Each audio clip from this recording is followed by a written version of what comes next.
भौतिक विज्ञान के जन्मदाता एल्बर्ट आइंस्टाइन ने भौतिक विश्व को उसके यथार्थ स्वरूपों में ही समझने का प्रयास किया था। इस संबंध में उन्होंने कहा था कि शब्दों का भाषा को जिस रूप में लिखा या बोला जाता है, मेरी विचार पद्धति में उनकी उस रूप में कोई भूमिका नहीं है। पारंपरिक शब्दों अथवा अन्य चिन्हों के लिए दूसरे चरण में मात्र तब परिश्रम करना चाहिए जब संबंधीकरण का खेल फिर से दोहराया जा सके। एल्बर्ट आइंस्टाइन का प्रारंभिक जीवन। एल्बर्ट आइंस्टाइन का जन्म 14 मार्च 1879 को जर्मनी के उल्म नामक छोटे से कस्बे में हुआ था। उनके पिता का नाम हरमन आइंस्टाइन और माता का नाम पॉलिन था। पॉलिन को अपने पुत्र से बहुत प्यार था और कभी वो उसको अपने से दूर नहीं करती थी। एल्बर्ट 3 वर्ष का हुआ तो उसकी माता के लिए एक समस्या खड़ी हो गई कि वो बोलता नहीं था। सामान्यतः 3 वर्ष के बालक तुतलाकर बोलना सीख जाते हैं। फिर भी माँ ने उम्मीद नहीं छोड़ी और उसे पियानो बजाना सिखाया। बचपन में एल्बर्ट शांत स्वभाव का और शर्मीला बच्चा था और उसका कोई मित्र नहीं था। वह अपने पड़ोस में रहने वाले बच्चों के साथ भी खेलना पसंद नहीं करता था। एल्बर्ट के माता पिता म्यूनिख रहने लगे थे। बच्चे म्यूनिख की सड़कों पर सेना की परेड को देखकर उनकी नकल उतारा करते थे, जबकि एल्बर्ट आइंस्टाइन एल्बर्ट सिपाहियों को देखते ही रोने लगता था। उस समय दूसरे सभी बच्चे बड़ा होकर सिपाही बनने की बात करते थे, लेकिन उसकी सिपाही बनने में कोई रुचि नहीं थी। अब एल्बर्ट 5 वर्ष का हो गया था और उसके जन्मदिन पर उसके माता पिता ने मैग्नेटिक कंपास उपहार में दिया, जिसे देखकर वो बहुत प्रसन्न हुआ था। जब उस मैग्नेटिक कंपास की सुई हमेशा उत्तर दिशा की तरफ रहती तो उसके दिमाग में प्रश्न आते थे कि ऐसा कैसे और क्यों होता है। एल्बर्ट बचपन से ही पढ़ने लिखने में होशियार था, लेकिन शिक्षकों के साथ उसका तालमेल नहीं बैठता था क्योंकि वो रटंत विद्या सिखाते थे। एल्बर्ट ईसाई नहीं यहूदी था, जिसके कारण स्कूल में ईसाई लड़के उसे परेशान करते थे। इसी वजह से उसके दिमाग में अकेलेपन की भावना आ गई थी। उसका बचपन में एक ही मित्र बना था जिसका नाम मैक्स टेम्ले था, जिससे वो अपने मन की बातें करता था और तर्कसंगत प्रश्न करता रहता था। एक दिन एल्बर्ट ने मैक्स से पूछा कि ये ब्रह्मांड कैसे काम करता है। इसका उत्तर मैक्स के पास नहीं था। इस तरह बचपन से उसका भौतिकी में बहुत रुचि रही थी।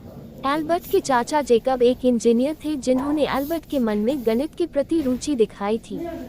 उन्होंने उसे सिखाया था कि जब भी बीजगणित में कुछ अज्ञात वस्तु को ढूंढना चाहते हैं तो उसे बीजगणित में x मान लेते हैं और तब तक ढूंढते रहते हैं जब तक कि पता नहीं लगा लेते हैं। एल्बर्ट जब 15 वर्ष का हुआ तो उसके पिता के कारोबार में समस्याएं आ गई, जिसके कारण उन्हें कारोबार बंद करना पड़ा। अब उसके माता पिता उसको जिम्नेजियम स्कूल में दाखिला दिलाकर नौकरी की तलाश में दूसरे शहर चले गए।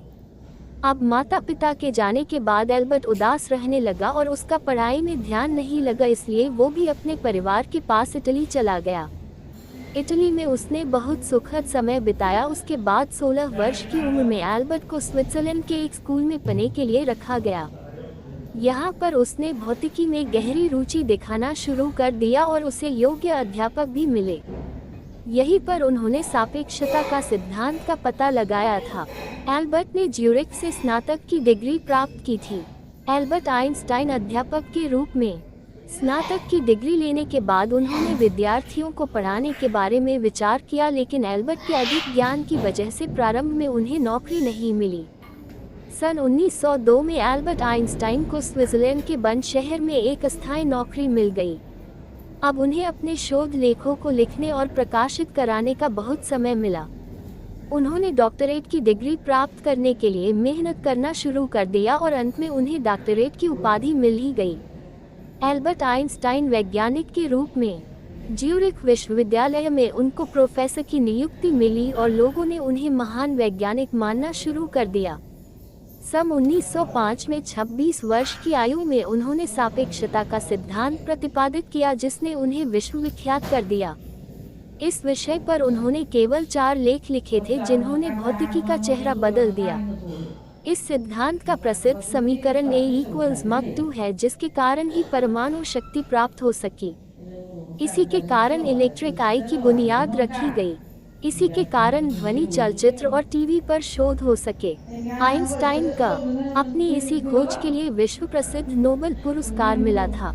सारा संसार आइंस्टाइन की प्रशंसा करने लगा और जगह जगह पर समारोह आयोजित किए जाने लगे। इतना सब कुछ होने के बाद भी वो हमेशा नम्रता से रहते थे। आइंस्टाइन विश्व शांति और समानता में विश्वास रखते थे, इसी कारण उन्हें गांधी जी की तरह महान पुरुष कहा जाता था।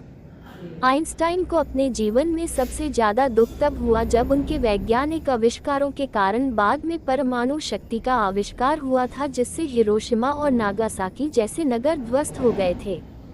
आइंस्टाइन का परिवार 1903 में एल्बर्ट आइंस्टाइन का विवाह मिल्वा मेरिक से हुआ था। उनके यहाँ 2 पुत्रों एल्बर्ट और एडोआई ने जन्म लिया था। आइंस्टाइन के विवाह से पहले भी पुत्री थी जिसे आइंस्टाइन ने गोद लिया था, लेकिन उसकी बचपन में ही मौत हो गई थी। 14 फरवरी 1919 में उनका मेरिक से तलाक हो गया और इसी वर्ष में उन्होंने दूसरी शादी कर ली थी। उनकी दूसरी पत्नी का नाम एल्सा था, लेकिन वो भी 1936 में चल बसी। वैसे भी उनकी पारिवारिक जीवन में रुचि कम थी और अपना ज़्यादातर समय अपनी वैज्ञानिक खोजों में लगाते थे। आइंस्टाइन की मृत्यु 18 अप्रैल 1955 में महान वैज्ञानिक एल्बर्ट आइंस्टाइन की अमेरिका के न्यू जर्सी शहर में मृत्यु हो गई। वह अपने जीवन एक अंत तक कार्य करते रहे और मानवता की भलाई में उन्होंने अपना जीवन समर्पित कर दिया था। इतना सब होने के बाद भी वो किसी के घनिष्ठ मित्र नहीं बन सके, क्योंकि उनका लक्ष्य हमेशा सृष्टि को जानने का रहा था। आइंस्टाइन की प्रतिभा से प्रभावित होने के कारण मृत्यु के बाद उनके दिमाग का अध्ययन किया गया, लेकिन कुछ विशेष तथ्य हाथ नहीं आए।